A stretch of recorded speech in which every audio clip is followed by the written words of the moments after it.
Apocalypse de Jean, chapitre 21.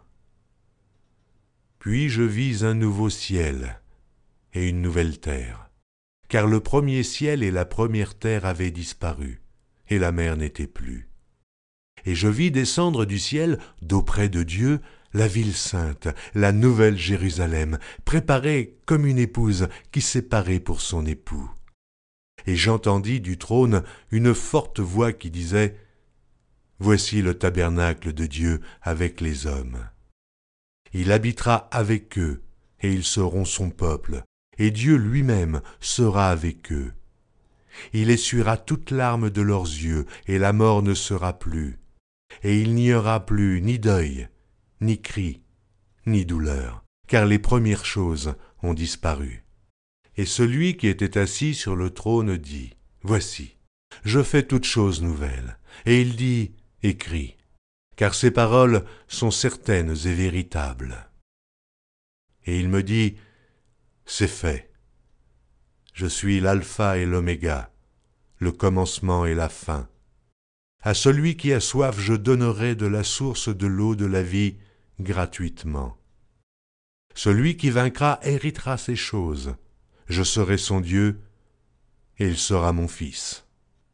Mais pour les lâches, les incrédules, les abominables, les meurtriers, les impudiques, les enchanteurs, les idolâtres et tous les menteurs, leur part sera dans l'étang ardent de feu et de soufre, ce qui est la seconde mort. Puis un des 7 anges qui tenaient les 7 coupes remplies des 7 derniers fléaux vint, et il m'adressa la parole en disant : Viens, je te montrerai l'épouse, la femme de l'agneau. Et il me transporta en esprit sur une grande et haute montagne. Et il me montra la ville sainte, Jérusalem, qui descendait du ciel d'auprès de Dieu, ayant la gloire de Dieu. Son éclat était semblable à celui d'une pierre très précieuse, d'une pierre de jaspe, transparente comme du cristal. Elle avait une grande et haute muraille. Elle avait 12 portes, et sur les portes 12 anges, et des noms écrits, ceux des 12 tribus des fils d'Israël. À l'Orient, 3 portes, au nord, 3 portes, au midi, 3 portes, et à l'Occident, 3 portes. La muraille de la ville avait 12 fondements, et sur eux les 12 noms des 12 apôtres de l'agneau. Celui qui me parlait avait pour mesure un roseau d'or, afin de mesurer la ville, ses portes et sa muraille. La ville avait la forme d'un carré, et sa longueur était égale à sa largeur. Il mesura la ville avec le roseau, et trouva 12 000 stades. La longueur, la largeur et la hauteur en étaient égales. Il mesura la muraille et trouva 144 coudées, mesure d'homme, qui était celle de l'ange. La muraille était construite en jaspe, et la ville était d'or pur, semblable à du verre pur. Les fondements de la muraille de la ville étaient ornés de pierres précieuses, de toute espèce.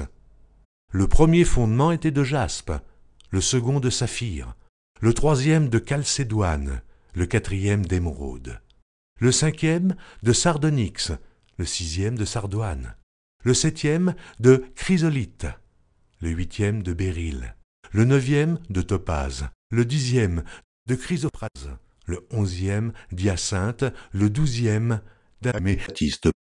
Les 12 portes étaient 12 perles. Chaque porte était d'une seule perle. La place de la ville était d'or pur, comme du verre transparent. Je ne vis point de temple dans la ville, car le Seigneur Dieu Tout-Puissant est son temple, ainsi que l'agneau.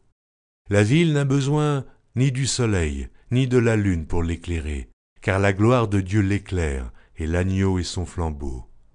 Les nations marcheront à sa lumière, et les rois de la terre y apporteront leur gloire. Ses portes ne se fermeront point le jour, car là il n'y aura point de nuit. On y apportera la gloire et l'honneur des nations. Il n'entrera chez elles rien de souillé, ni personne qui se livre à l'abomination et au mensonge. Il n'entrera que ceux qui sont écrits dans le livre de vie de l'agneau.